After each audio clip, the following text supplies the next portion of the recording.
Adonai, notre Père, nous te bénissons et nous te rendons grâce. Voici le jour que tu as fait pour nous encore. Nous voici dans ta présence. Nous voici, Seigneur, auprès de toi pour recevoir de toi. Recevoir ta parole, recevoir la vie de Dieu. Recevoir la bénédiction de Dieu, recevoir la touche de Dieu. Et surtout encore, Seigneur, renouveler notre communion avec toi.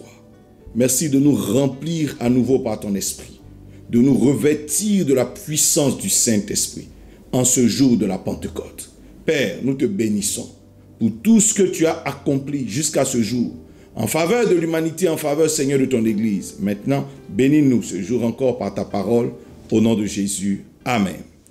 Bien-aimés, joyeuse fête de Pentecôte. Voici cette grande fête de la foi chrétienne. Et nous y sommes en cette année 2020. Pentecôte veut dire victoire. Pentecôte veut dire triomphe. La Pentecôte indique le gage, le sceau qui sur la victoire de Jésus-Christ. Oui, je dis victoire dans ta vie, victoire dans ta maison, victoire dans tes affaires, victoire sur le Covid-19. Le thème que je vais partager avec vous, c'est simplement l'accomplissement, c'est maintenant. C'est l'heure de l'accomplissement.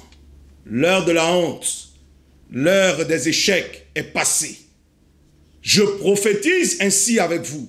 C'est l'heure de l'accomplissement. L'accomplissement, c'est maintenant. Je veux que tu le répètes 3 fois chez toi. L'accomplissement, c'est maintenant. L'accomplissement de mes rêves, c'est maintenant. L'accomplissement de mes projets, c'est maintenant. Ce jour, je vais lire avec vous dans le livre de Actes des Apôtres. Donc des Actes des Apôtres. Et je lirai 2 textes. Dans le livre de Actes, le chapitre 1, du verset 1 jusqu'au verset 3, il est écrit « Théophile, j'ai parlé dans mon premier livre de tout ce que Jésus a commencé de faire et d'enseigner dès le commencement, jusqu'au jour où il fut enlevé au ciel, après avoir donné ses ordres par le Saint-Esprit aux apôtres qu'il avait choisis. Après qu'il eut souffert, il leur apparut vivant et leur en donna plusieurs preuves, se montrant à eux pendant 40 jours et parlant des choses qui concernent le royaume de Dieu. Parlant des choses qui concernent le royaume de Dieu. Alléluia. Je vais lire directement le deuxième texte dans le livre de Actes, cette fois-ci le chapitre 2, le verset 1 jusqu'au verset 4. Le jour de la Pentecôte, le jour de l'accomplissement, ils étaient tous ensemble dans le même lieu. Tout à coup, il vint du ciel un bruit comme celui d'un vent impétueux. Et il remplit toute la maison où ils étaient assis. Tout à coup. Des langues semblables à des langues de feu leur apparurent séparées les unes des autres et se posèrent sur chacun d'eux.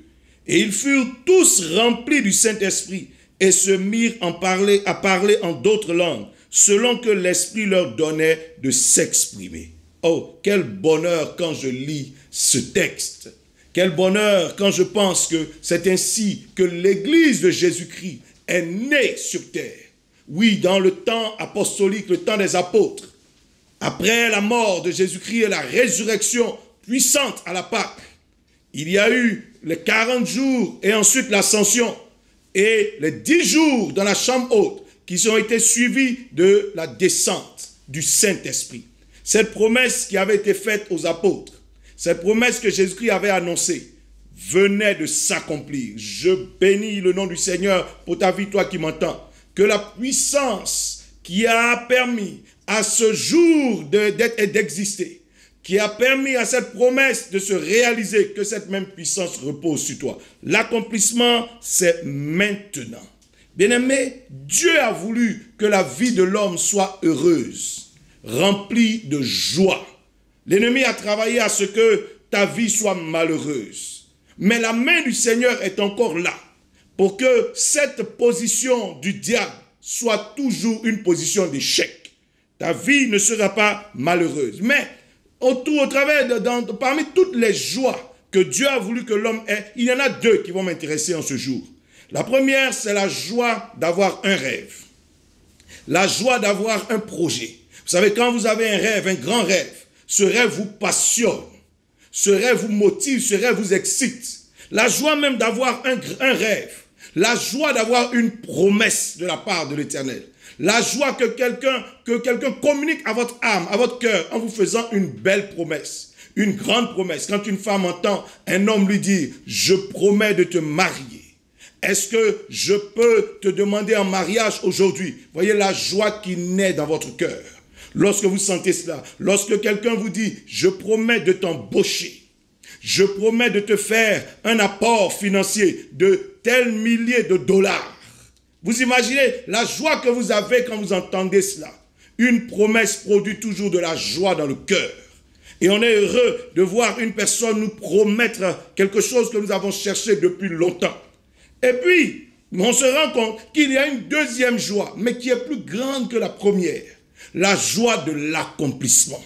Pourquoi? Parce que la promesse est belle à entendre. Mais lorsque la promesse ne s'accomplit pas, ou que même la promesse tarde, la joie qu'on avait au départ se change en confusion.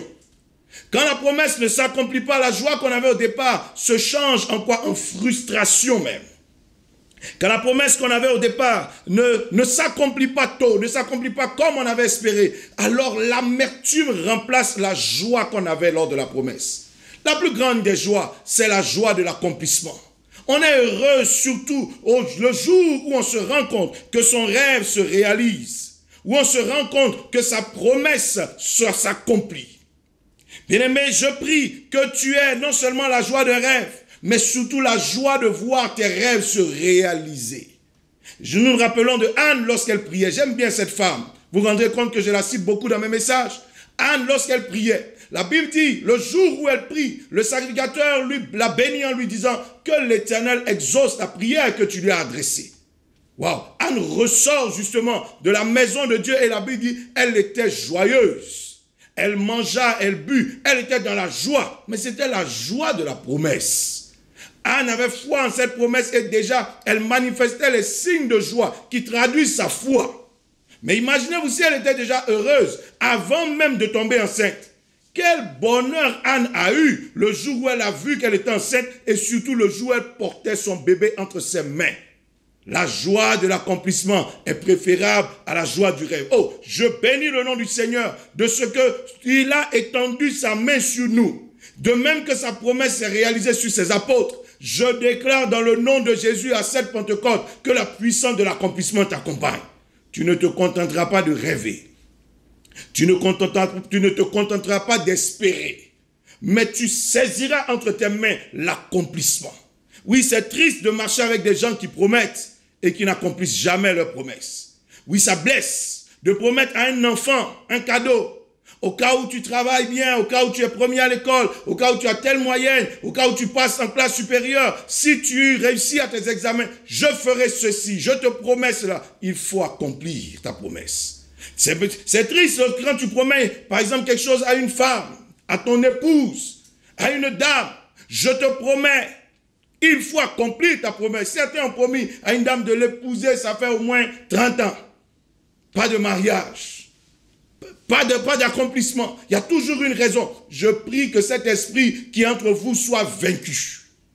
Il faut accomplir tes promesses quand tu promets quelque chose à ton mari. Tu as promis de changer ce caractère. Tu as promis de changer ce comportement qui est en train de fragiliser votre relation. Ça fait déjà 7 ans, ça fait déjà 3 ans, ça fait 4 ans que tu recommences les mêmes choses. Il est l'heure d'accomplir ta promesse. Je prie que toutes les promesses que vous avez trouvent leur accomplissement. Il y a un bonheur à voir l'accomplissement arriver. Qu'un jour d'accomplissement te soit donné en cette saison. Qu'un jour d'accomplissement te soit donné en ce mois. Que des dates d'accomplissement se multiplient dans ta vie au nom de Jésus de Nazareth. Il y aura accomplissement. Bientôt, tu brandiras le résultat de tes efforts. Pourquoi est-ce qu'il y a de la joie à avoir une vie d'accomplissement? Bien-aimé, la vie d'accomplissement est heureuse parce qu'il y a de la joie à voir l'aboutissement de ses efforts. Quand vous êtes fatigué, quand vous avez semé avec l'âme, quand vous avez travaillé, vous avez fourni des efforts, quel grand bonheur de voir le résultat de tous vos efforts. C'est triste et c'est malheureux lorsqu'il y a un échec. C'est triste et c'est malheureux lorsque l'aboutissement ne vient pas. Alors vous sentez que vous êtes fatigué. Mais quand l'aboutissement arrive, quand la promesse s'accomplit, vous oubliez tous les labeurs, vous oubliez tous les sacrifices. Oui, je prie que cette joie soit ta joie. Tu ne te fatigueras pas pour rien. Que cette malédiction qui repose sur certaines personnes soit brisée à ton niveau. Tu ne fourniras pas des efforts pour rien du tout. Rappelez-vous que Jésus-Christ même a dit, est-ce qu'au jour où le Fils de l'homme reviendra sur terre, après autant d'efforts, trouvera-t-il la foi sur terre? Parce que justement, c'était le but de sa mission. Personne n'a envie de se fatiguer pour rien du tout. Et je prie que ce ne soit pas ton cas. Pourquoi est-ce que la vie d'accomplissement est heureuse? Parce qu'il y a de la joie à se sentir utile. Voyez, quand Anne a donné naissance à son enfant, enfin elle se sent utile. Utile dans sa maison, utile à son mari. Quand on réalise quelque chose dans la société, on se sent utile. On a un sens, on a une raison d'exister, une raison d'être là. On est heureux de voir ce qu'on a apporté, ce qu'on a ajouté à la société, à sa famille, à quelqu'un. Oui, il y a de la joie à voir l'accomplissement de son rêve. Regardez quand Joseph est devenu gouverneur, quel bonheur de se sentir utile. Lui, le petit Joseph, que tout le monde méprisait, que tout le monde insultait. Le voici Joseph qui fait quoi? Qui délivre sa famille. C'est entre ses mains que sa famille trouve refuge. Je prie qu'il en soit ainsi dans ta vie. Tu ne seras pas inutile sur cette terre. Bien-aimé, il y a de la joie à voir la promesse se réaliser, à avoir une vie d'accomplissement, parce qu'il y a un bonheur à saisir la moisson de ces semences. Quand vous avez semé, quand vous êtes fatigué, quand vous avez investi beaucoup, et qu'à un moment donné, vous pouvez voir le retour de l'investissement, vous pouvez voir la moisson, vous êtes heureux. Mais quand vous avez investi et que la terre a emporté vos investissements, parce qu'elle est sèche, parce qu'elle est épineuse, lorsque vous avez investi et vous vous rendez compte que tout est perdu, pour une raison ou une autre, quel malheur. Oui, la moisson produit de la joie. On est heureux au jour où on moissonne. La Bible dit, celui qui sème avec des larmes moissonnera avec joie. Qu'il en soit ainsi dans votre vie. Tu ne sèmeras pas pour rien. Je veux que tu fasses cette petite prière. Seigneur, épargne-moi de la honte, de la confusion, de la douleur, de l'échec. Bénis-moi de la joie de l'accomplissement, la joie de la moisson au nom de Jésus. Et les disciples, justement ici, étaient en train de vivre quoi à la Pentecôte? L'accomplissement de la promesse. L'accomplissement de cette promesse qu'ils attendaient avec tant d'empressement. Et ces disciples ont vécu cela afin que nous autres, qui avons suivi, nous soyons dans la continuité de ce que Dieu a fait. Si Dieu a commencé à accomplir, il continuera. Car il est le même hier, aujourd'hui, éternellement. Et ce que sa main commence, sa main l'achève toujours. Il y aura accomplissement dans ta vie. Toi qui m'entends au nom de Jésus de Nazareth. Mais l'accomplissement ne vient pas par hasard. La Bible dit, Jésus-Christ a donné des conditions à ses disciples. Ne vous éloignez pas de Jérusalem. La Bible dit, le jour de l'accomplissement, ils étaient dans la chambre haute. Ils étaient unis, ils étaient ensemble. Et c'est là que l'accomplissement est arrivé. L'accomplissement a ses conditions. L'accomplissement aussi a ses critères. Quelles sont les conditions de l'accomplissement? Il faut mettre tous les moyens de votre côté pour avoir une vie d'accomplissement. Oui, si vous négligez ces conditions, vous serez surpris par la honte et la confusion. Vous serez surpris par l'échec. Vous serez surpris par l'amertume. Il faut remplir les conditions de l'accomplissement. Bien aimé, la Bible dit par exemple que les projets sont nombreux dans le cœur des hommes. Mais il n'y a que les desseins de l'Éternel qui se réalisent. En d'autres termes, si vous commencez à faire quoi? À nourrir un projet dans votre cœur. Et que ce projet ne trouve pas faveur devant Dieu. Parce que vous n'êtes même pas allé lui présenter ce projet. Ce projet n'est pas un dessein de l'Éternel. Vous serez étonné de voir la honte arriver. La Bible dit, ce que Dieu n'a pas planté sera arraché. Voilà pourquoi je dis que tes ennemis qui nourrissent de vilaines intentions à ton endroit seront dans la confusion. Que leurs œuvres soient vouées à l'échec. Dieu ne te livrera pas. L'Éternel ne permettra pas qu'ils aboutissent. Le diable a voulu éliminer Job. Sa femme, l'ayant vu même souffrir, était convaincue que Job était mort, que le plan du diable allait aboutir. Mais Job lui a dit, tu parles comme les insensés. Car le plan du diable n'aboutira jamais dans la vie de quelqu'un qui craint Dieu. La Bible dit, Job a dit, mon Rédempteur se lèvera le dernier. Je dis, la conclusion de ce que tu vis et de ce que tu traverses appartient à Dieu. L'accomplissement viendra de ton camp au nom de Jésus de Nazareth. Il dit au jour où le Mardoché, Aman nourrissait dans son cœur le projet d'éliminer les Juifs, c'est le contraire qui arriva. Je dis le contraire des projets des sorciers arrivera. Et toi, tu seras béni au nom de Jésus. Dis Amen. Bien-aimé, il faut remplir les conditions de l'accomplissement, mettre tous les moyens de son côté. La vie est unique. On vit une seule fois sur terre. Aussi longtemps que tu négliges les conditions, tu es en train de te mettre en danger. Tu es en train de mettre ton cœur en danger, danger de choc, danger de confusion. Mets tout de ton côté. Les disciples ont mis tout de leur côté et ils ont vu l'accomplissement arriver.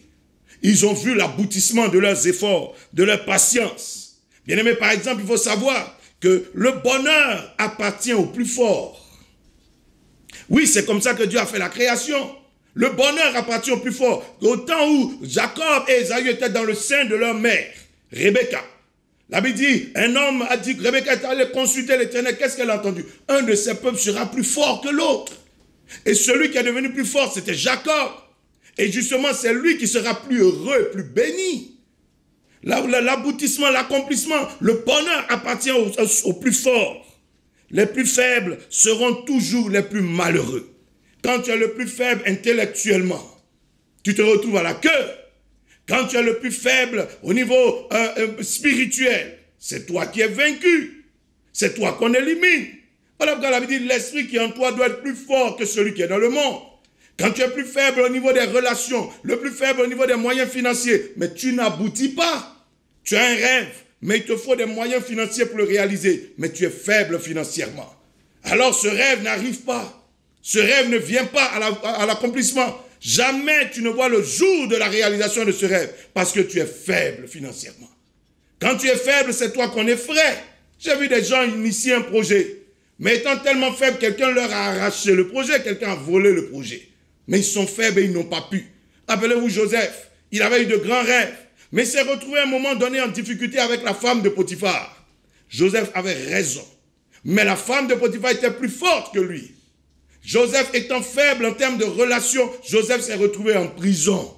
Pourtant, c'est lui qui a raison. Le monde, quelquefois, n'est pas juste. Le système des nations, souvent, n'est pas un système juste. Et alors, les plus faibles sont écrasés. La Bible dit, il a fallu que Dieu tende sa main. Et que Dieu connecte Joseph à quelqu'un de plus fort et de plus puissant que Potiphar. La Bible dit, Pharaon a pris le dossier entre ses mains.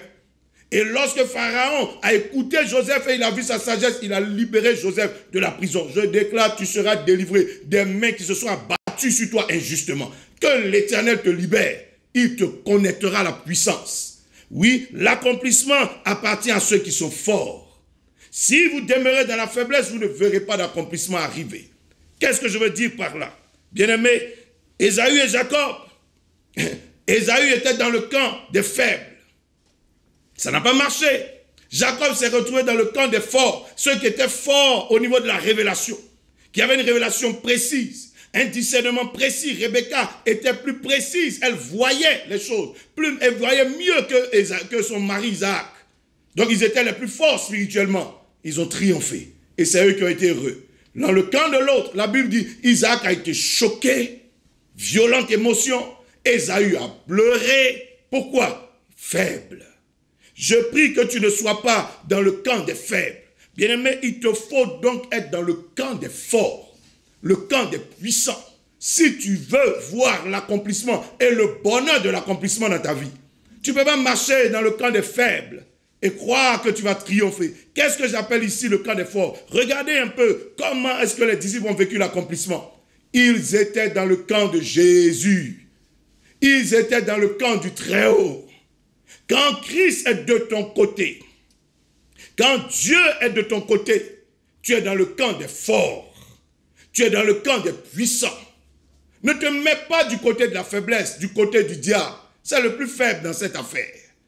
Le diable a combattu l'accomplissement de cette prophétie. La preuve, il a fait tuer Jésus-Christ. Jésus-Christ est ressuscité. Il a terrorisé par la persécution. Mais la promesse est arrivée. Parce que celui qui avait promis était plus puissant que celui qui combattait la prophétie. Je dis à quelqu'un, même si la prophétie semble tarder, À cause des oppositions de l'ennemi, tiens bon. Reste dans le camp de Dieu. Reste dans le camp de Dieu. Reste dans le camp de Christ. Reste dans le camp de la force, de la puissance. Bientôt, tu triompheras et tu fêteras ton bonheur. La Bible dit quand Moïse partait pour la délivrance d'Israël, il était dans le camp de la puissance. Dieu lui a dit, je sais qu'il faut une main puissante pour que Pharaon cède. Et moi, Dieu, j'ai cette main-là. J'ai la main puissante qu'il faut. J'ai la main capable de produire des prodiges, capable de frapper l'Égypte jusqu'à ce que Pharaon cède. Et parce que Moïse était du camp de Dieu, le camp de Dieu, dans le camp des puissants, il a triomphé et Pharaon a cédé, Pharaon s'est écroulé dans la mer Rouge. Dieu déclare que les sorciers qui te fatiguent, les démons qui te fatiguent, se noient tous dans le vent de la mer Rouge au nom de Jésus. Sois dans le camp de la puissance, aussi longtemps que Christ est de ton côté. Tu es dans le camp des forts. La Bible dit en Apocalypse, à lui soit la puissance, à lui soit la force. Il faut être dans le camp de Christ. Les disciples étaient dans le camp de Christ. Pierre, Jean, Jacques ont pu se réjouir le jour de la Pentecôte parce qu'ils étaient dans le camp de Christ, le camp des puissants. La Bible dit à Isaïe 53, lorsque Jésus-Christ, quand il est mort, la Bible dit quoi? Il prendra partage au butin des puissants parce qu'il est mort, parce qu'il a justifié plusieurs. Bien-aimé, reste dans le camp des puissants, le camp des forts. La Bible dit, lorsque Ruth devait revoir un jour, elle devait avoir quoi, sa tête qui se relève, elle est partie dans le champ d'un homme riche et puissant. Quand elle s'est mise dans le camp de Boz, Ruth a été rachetée. Ruth a été restaurée. Reste dans le camp des puissants, ton rêve se réalisera. Ruth avait une parole dans sa bouche, elle avait dit quoi? Mon rêve c'est qu'un jour, maman, Naomi, mon rêve c'est qu'un jour ton Dieu soit mon Dieu, que ta demeure soit ma demeure, que ton peuple soit mon peuple. Mais il faut que ce rêve puisse se réaliser. Pour qu'il se réalise, elle est passée par qui? Par les mains d'un homme puissant et riche qui s'appelle Boz. Reste dans le camp de Jésus, camarade. Même si ça paraît bizarre, même si ça paraît difficile, même si ça paraît compliqué, la fin de l'histoire appartient à Jésus-Christ. Il est l'alpha, il est l'oméga. L'ennemi peut s'amuser au milieu, dans les bêta, les theta, mais l'oméga, la fin appartient à Dieu. Il est le premier, il est le dernier. L'ennemi peut jouer dans le camp de tout ce qui est intermédiaire, mais la dernière parole appartient à Dieu. Il est le commencement, il est la fin de tout. Il commence et l'ennemi ne viendra pas détruire. Il peut retarder, il peut jouer tout ce qu'il veut, mais la fin appartient à l'Éternel. Reste dans le camp de Christ. Seuls les desseins de Dieu se réalisent, ne l'oublie pas. Ils vont nourrir des idées dans leur cœur, mais ça ne marchera pas. Dieu te délivrera. Il a dit à Jérémie, Jérémie, ils te feront la guerre dans l'intention de te vaincre, mais je suis avec toi. Tu suis dans ton camp. Jérémie, tu es dans mon camp. Et aussi longtemps que tu es dans le camp de l'Éternel, ils ne te vaincront jamais. Car je suis avec toi pour te délivrer. Dis avec moi, Jésus, je suis dans ton camp. Jésus-Christ, je suis dans ton équipe. Jésus-Christ, je suis avec toi. Je t'accepte comme mon Seigneur, mon Sauveur, le leader de mon équipe. Nous réussirons. Tu triompheras bientôt. Tes ennemis seront dans la confusion. Ils peuvent te négliger comme on a négligé David. Mais à la fin, on entendra des clameurs. On entendra des louanges. On entendra des acclamations parce que Dieu t'aura fait triompher. Bien-aimé, une des premières conditions, c'est d'être dans le bon camp. La Bible dit, il y avait deux équipes, l'équipe de Jacob et Rebecca, l'équipe d'Ésaü et Isaac. Et Jacob était dans le bon camp, il a réussi. Dieu était de leur camp. Dieu avait dit, j'ai aimé Jacob. Isaac était de l'autre côté, mais c'était le mauvais camp.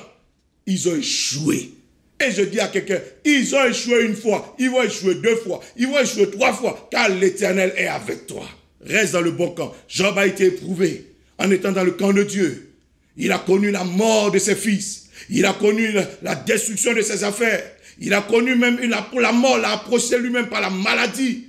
Ça a été difficile, mais Job est resté dans le camp de Dieu. La Bible dit en toutes ces choses, Job ne pécha point.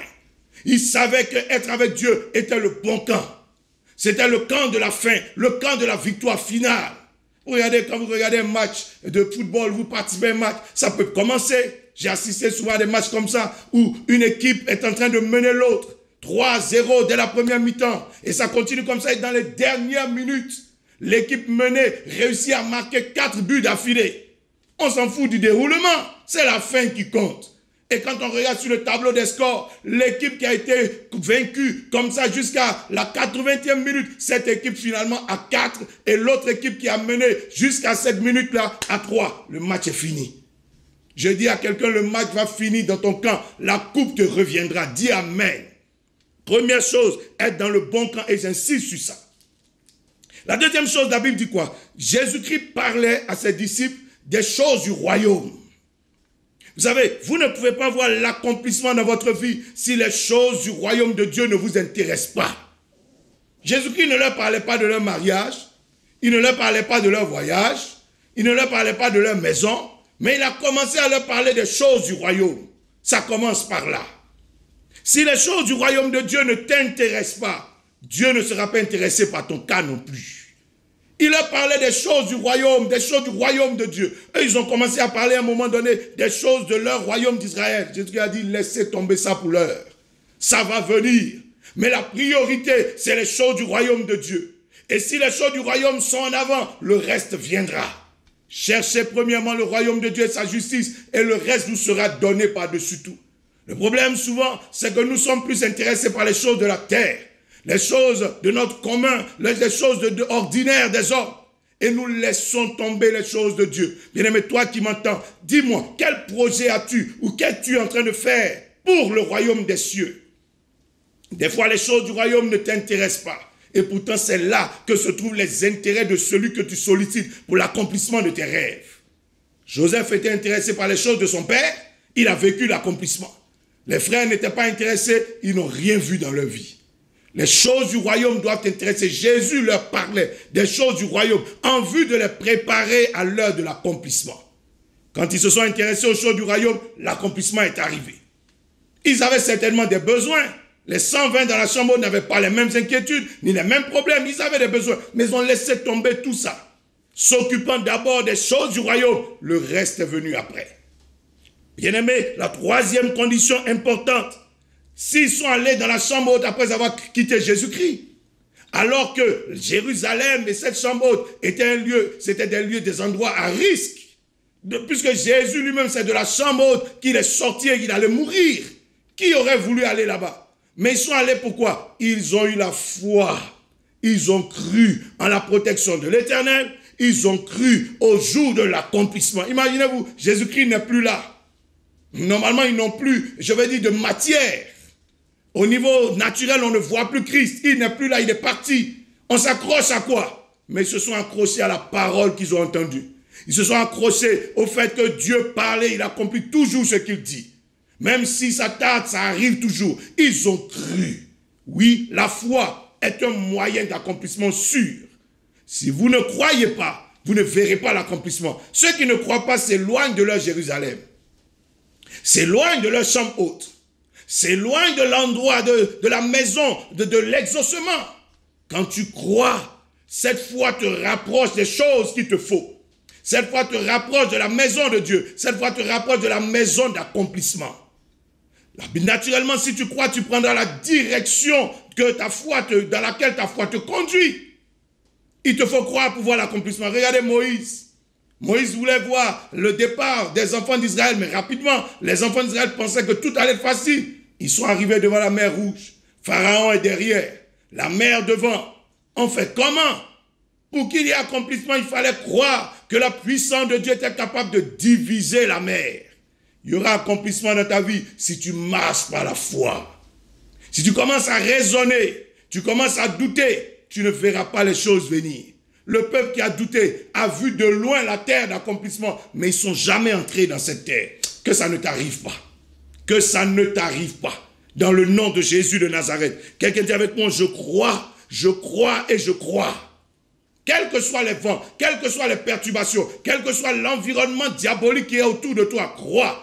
Car Dieu est fidèle à sa parole.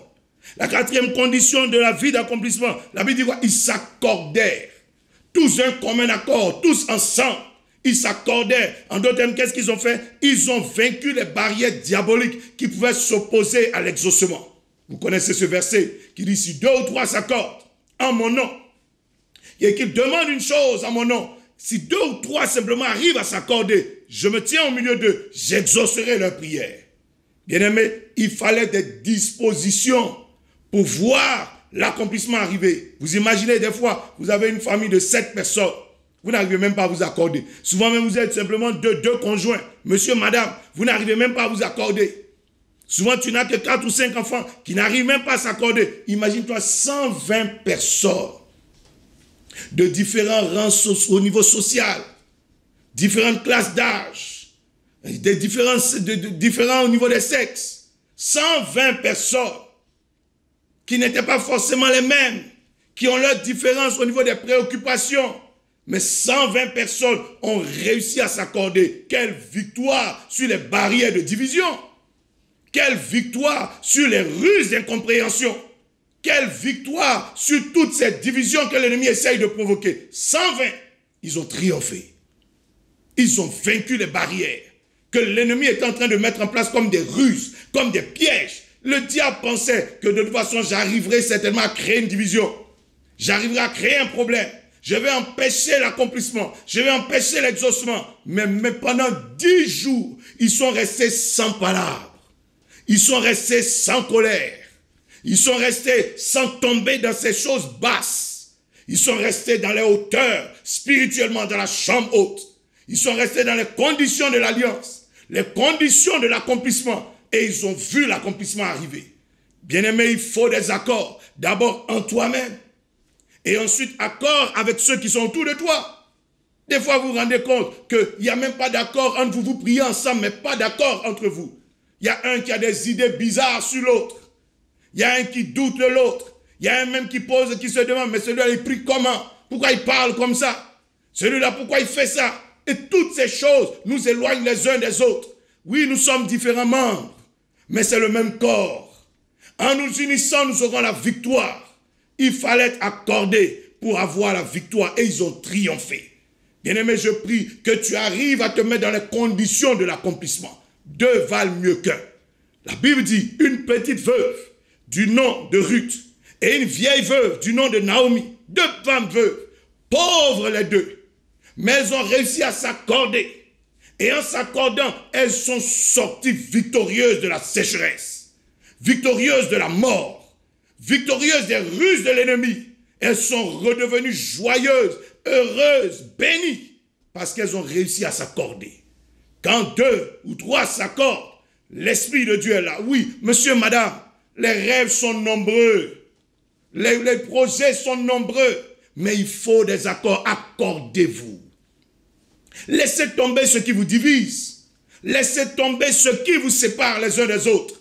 Et vous verrez la puissance de Dieu arriver. Oui, cette famille peut réaliser de grandes choses si seulement vous arriviez à vous accorder. Laissez tomber les détails. Oui, il y a eu ça hier, il y a eu ça avant-hier. Laissez tomber ces choses. C'est la Pentecôte. À 120, ils ont bouleversé le monde. Et jusqu'à aujourd'hui, le mouvement qu'ils ont créé tient toujours. Je suis prédicateur de l'évangile. Je suis pentecôtiste. Vous vous rendez compte qu'à 120, ils ont bouleversé, ils ont créé quelque chose qui est perdu depuis 2000 ans. Et ça va de gloire en gloire. Aujourd'hui, la Chine est touchée. Oui, l'Australie est touchée par l'évangile. Aujourd'hui, l'Afrique est touchée, les villages sont touchés, l'Amérique est touchée, l'Europe est touchée. Waouh! Les riches, les puissants, les plus faibles, les plus pauvres. Quel grand mouvement! Mais ils se sont accordés. Oui, je prie dans le nom de Jésus que les divisions dans nos sociétés s'arrêtent. Que les divisions dans nos familles s'arrêtent. Les divisions sur nos continents, dans nos pays s'arrêtent. Plus nous nous accorderons, plus nous verrons la puissance de Dieu agir.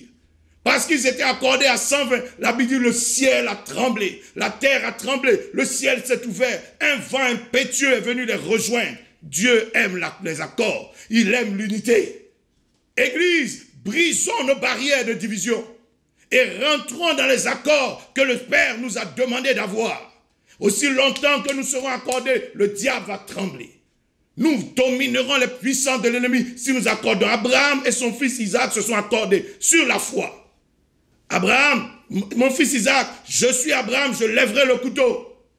Toi, tu es le fils, tu joues le rôle du fils, tu prends ta place. Que chacun ait sa foi. Et ils se sont accordés, la Bible dit, le ciel s'est ouvert. Et ils ont mis en place la lignée de la victoire, la lignée du rachat, la lignée de la rédemption jusqu'à aujourd'hui. Accordez-vous.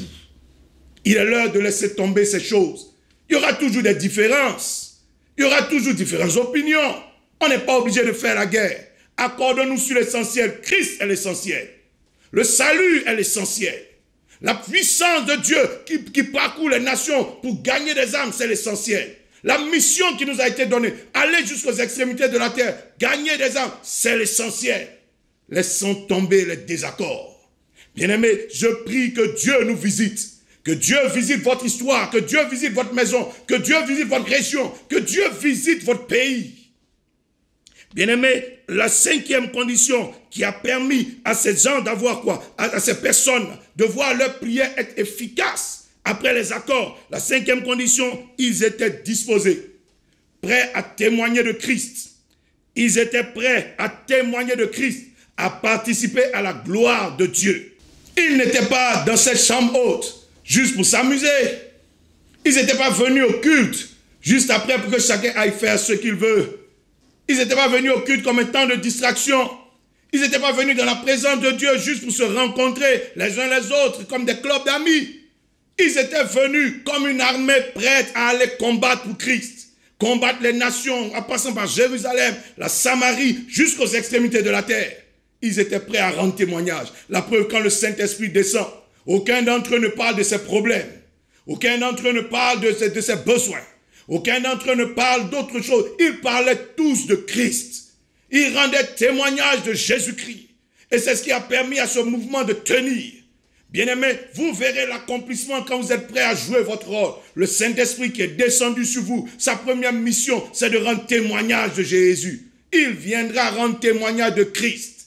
Celui qui accepte de prêter sa personne, prêter sa bouche, de prêter ses forces, de prêter son intelligence, de prêter toutes ses forces, toute son âme au témoignage de Christ, l'Esprit repose sur toi. La puissance de Dieu repose sur toi. La Bible dit quand Jésus lui-même fut rempli et revêtu du Saint-Esprit, c'était afin de rendre témoignage, parler de l'évangile et du salut des âmes.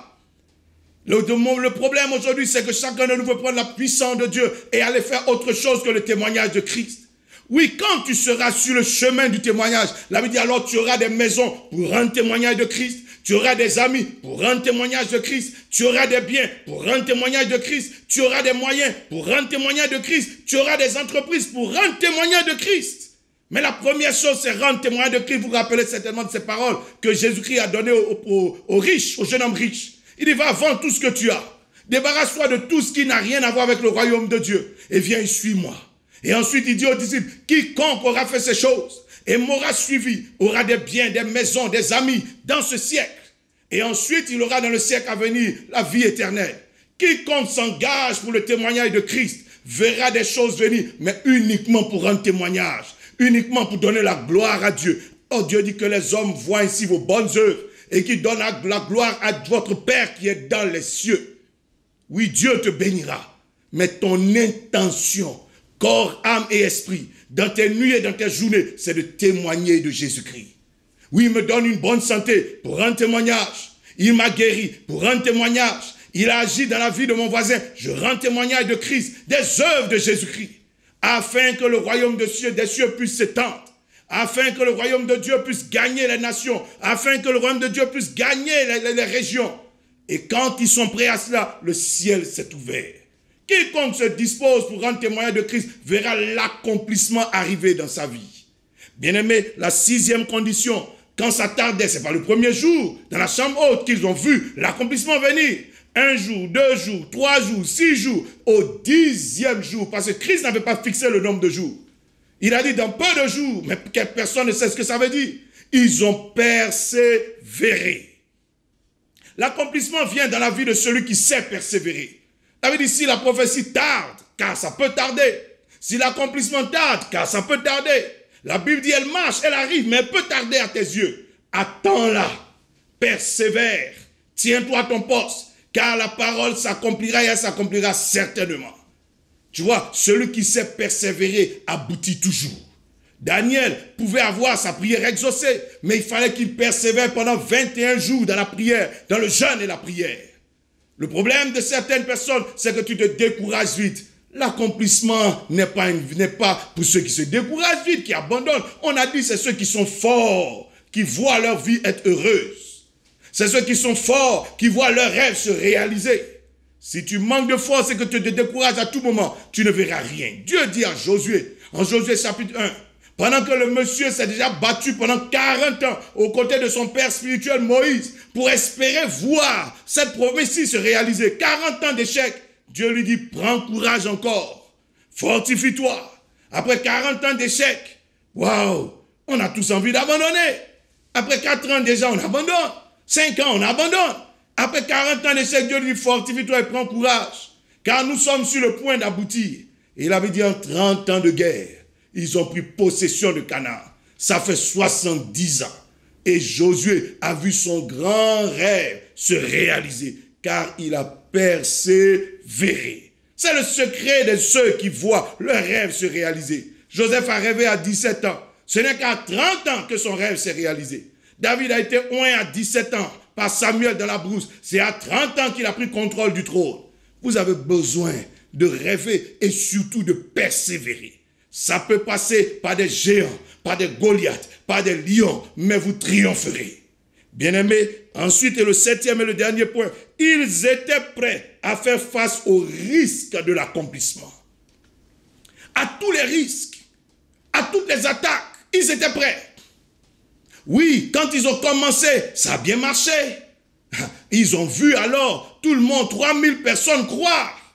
Mais quelque temps après, Paul et Silas se sont retrouvés en prison. Pierre s'est retrouvé en prison. Étienne est mort. Les persécutions sont arrivées. Ils n'ont pas abandonné. Pour que tu aies une vie d'accomplissement, il faut que tu arrives à faire face à toutes les oppositions. Tous ceux qui te combattent, qui refusent que ton rêve se réalise. Car le monde ne va pas forcément t'aimer. Tes voisins ne vont pas forcément t'accepter. Ton succès ne sera pas forcément acclamé de tous. Mais il te faut tenir dans la bataille. Jérémie, ils te feront la guerre. Ils s'opposeront à toi, je les connais. Mais ne crains pas. Résiste-leur. Parce que je serai avec toi pour te délivrer. Celui qui n'est pas prêt à faire face aux persécutions, aux difficultés, aux vents contraires, aux attaques, aux manifestations du diable, aux trahisons, aux douleurs, aux injustices, pour qu'un jour son rêve se réalise, si tu n'es pas prêt à ça, jamais tu ne verras l'accomplissement arriver. Joseph a eu un rêve, ce rêve était de Dieu. Mais pour que ce rêve se réalise, Joseph a dû supporter les paroles méchantes de ses propres frères. Il a dû supporter les répréhensions de son propre père. Il a dû supporter les actes méchants de ses frères qui l'ont humilié, qui l'ont vendu en me menaçant même de mort. Il s'est retrouvé esclave, la douleur et tout ce qu'un esclave peut endurer. Il s'est retrouvé dans l'injustice quand il s'est retrouvé en prison. Pour qu'un jour, il voit son rêve se réaliser 13 ans après. Oui, ton rêve se réalisera. Oui, tu auras une vie d'aboutissement. Il y aura des attaques. Il y aura des manifestations ennemies. Des chocs même viendront de partout. Il faut tenir. Jésus-Christ a dit, résistez au diable. Il fuira loin de vous. Il dit, chassez les démons. Ça vous dit, sur le chemin, il y a des démons. Chassez les démons. Combattez les principautés. Luttez contre les dominations dans les lieux célestes. Combattez-les et ayez avec vous les armes de Dieu. Vous aurez la victoire. Après même que vous ayez tout surmonté, tenez ferme. Car l'ennemi rôdera toujours. Comme un lion rugissant, cherchant qui dévorer. Mais vous, il ne vous aura pas. La sorcellerie viendra, tu vas triompher. Oui, ils se lèveront contre toi. Ils viendront à toi par un chemin, mais tu les disperseras. Ils fuiront par 7 chemins. Jamais la vie heureuse, jamais la vie d'accomplissement n'a été facile et n'a été gratuite. Elle est pour les hommes faits. Elle est pour les femmes faites. Les femmes qui sont bâties. Les hommes qui sont bâtis. Qui ont laissé Dieu les mûrir. Dans le livre alors de Timothée, il a dit quoi? Toute écriture est utile. Toute parole de Dieu est utile. Tout enseignement de Dieu est utile. Toute loi de Dieu est utile pour enseigner, pour instruire, pour corriger, pour convaincre, afin que l'homme de Dieu, l'homme qui est de Dieu, l'homme qui verra l'accomplissement de ses rêves, l'homme qui verra l'aboutissement de ses rêves, que cet homme soit lui-même accompli et propre à toute bonne œuvre. Oui, tu seras accompli. Tu seras propre à l'accomplissement de tes rêves. La puissance de Dieu sera avec toi dans le nom de Jésus. La Bible dit alors, quand ils ont eu l'accomplissement, ils parlèrent de nouvelles langues. La langue de la peur a disparu. La langue de la terreur a disparu. La langue de la tristesse a disparu. Vous savez, il y a le langage des pauvres. Il y a le langage des malheureux qui sont tout en train de crier pitié, pitié. Il y a le langage de ceux qui échouent. Tu ne parleras plus ce langage bientôt. Bientôt, tu auras un nouveau langage. Le langage de ceux qui ont vu l'accomplissement de leurs rêves. La Bible dit quand les enfants d'Israël étaient du mauvais côté de la mer Rouge, ils criaient de détresse au point où Dieu dit, quels sont ces cris? Ils avaient la langue de ceux qui avaient peur, la langue des terrorisés. Mais lorsqu'ils ont traversé la mer Rouge, et que la mer Rouge a couvert leurs ennemis, et qu'ils ont eu la victoire, ils ont eu la langue de la louange, la langue de la célébration. Ils chantèrent l'Éternel en Exode chapitre 15. Bientôt, tu auras la langue de la louange. On n'entendra plus des cris de détresse. On n'entendra plus des cris et le langage de celui qui a honte, qui est dans la confusion. Mais bientôt, tu chanteras les louanges de l'Éternel. Tu raconteras les merveilles de Dieu. Tu auras la langue de ceux qui ont vaincu, la langue de ceux qui ont triomphé. Bien-aimé, que ces langues soient à toi. Ils parlèrent d'abord la langue du salut des âmes. Ils parlèrent la langue du salut des âmes. Les voilà en train de gagner 3000 âmes, 5000 âmes, 4000 âmes. Ils couraient pour le salut des âmes. Voilà une langue que le Saint-Esprit leur a donnée. Ils parlaient le salut. Ils parlaient le langage du salut. Partout où ils allaient. La Bible dit, il est descendu, Philippe est descendu devant un eunuque. Il ne lui a pas dit, donne-moi de l'argent. Il n'a pas dit, je suis venu faire affaire avec toi. Mais la Bible dit, il a travaillé à ce que le monsieur soit sauvé. Pierre-Paul et Silas étaient en prison. Ils ont vu le geôlier. Ils n'ont pas parlé la langue de ceux qui veulent qu'il meure, mais ils ont parlé la langue du salut. Crois, et toi et ta famille, vous serez sauvés. Toi qui as reçu le Saint-Esprit, quelle est ta langue actuellement? Est-ce que tu parles le langage de ceux qui cherchent à gagner des âmes? Ils ont parlé la langue de la foi et des miracles. La Bible dit, Pierre et Jean se sont retrouvés devant le temple, devant un mendiant. Ils n'ont pas parlé la langue de celui qui veut juste lui donner de quoi manger. Il dit, je n'ai ni or ni argent, mais j'ai une autre langue. J'ai la langue des miracles, la langue de la foi. Au nom de Jésus, lève-toi et marche. Et la Bible dit, cet homme s'est levé, debout sur ses pieds, il a été guéri. La langue de la foi. Ils ont osé lui dire, lève-toi et marche. Tu vois, toi, quelle est la langue que tu parles? Est-ce la langue du doute? Tu as besoin de parler à cette montagne. La langue de la foi est la langue que le Saint-Esprit t'a donnée. Le langage de la foi, Dieu disait à Moïse, quels sont ces cris? Mais qu'il tend ton bâton sur l'eau et que les enfants d'Israël marchent. Qu'ils aient la démarche des hommes de foi. Qu'ils aient l'allure des hommes de foi. David a vu le géant Goliath. Il a parlé le langage de la foi. Il dit, mourra, car l'Éternel le livrera entre mes mains. Bien-aimés, ils parlèrent la langue de l'amour, la langue de la charité. La Bible dit, ils avaient tout en commun. Ils mettaient tout en commun. Au point où il n'y avait pas quelqu'un qui pouvait dire, ceci à moi ou ceci à l'autre. Ils avaient la langue de la charité, la langue de l'amour. Oui, ils parlaient ce langage, afin qu'il n'y ait point d'indigents parmi eux. Ils mettaient tout en commun. Ils s'aimaient les uns les autres. Ils n'avaient plus ces critères. Tu as fait des études, moi je n'ai pas fait d'études. Tu as fait ceci, tu as cela. Non, ils avaient le langage de l'amour. Ils s'aimaient les uns les autres tels qu'ils étaient. Pas de division entre eux, pas de palabres, pas de jugement, pas de mépris. Toutes ces choses qui peuvent diviser. Ils avaient la langue de l'amour, la langue de l'unité, la langue de la charité. C'était ça leur langage. Et c'est la langue que le Saint-Esprit leur a donnée. La langue de la division a été remplacée par la langue de l'unité et de l'amour. La langue de l'orgueil a été remplacée par la langue de l'humilité qui unit les uns les autres. Oui, que la langue de la division, la langue des histoires, la langue des rancunes soit détruite, soit condamnée dans votre famille, dans votre maison et dans votre milieu. La Bible dit, il parlait encore la langue de la prospérité, la langue de la bénédiction. La Bible dit, il n'y avait aucun indigent. On n'entendait plus quelqu'un dire, je suis pauvre. Oh, je manque de ceci. Ayez pitié de moi. La langue de la prospérité a commencé. Je bénis Dieu. Bientôt, tu ne parleras plus le langage de la pauvreté. Tu parleras le langage de la prospérité. L'accomplissement arrive.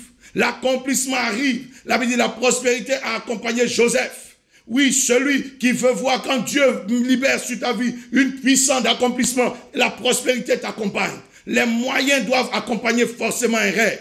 S'il n'y a pas assez de moyens, il n'y a pas d'accomplissement. Ils parlèrent la langue de la prospérité. Je bénis ta vie, je bénis ton ministère, je bénis ton église, je bénis ta famille, je bénis tes projets. Que la main soit bénie et que la prospérité t'accompagne dans tout ce que tu fais. Ils parlèrent la langue de la victoire.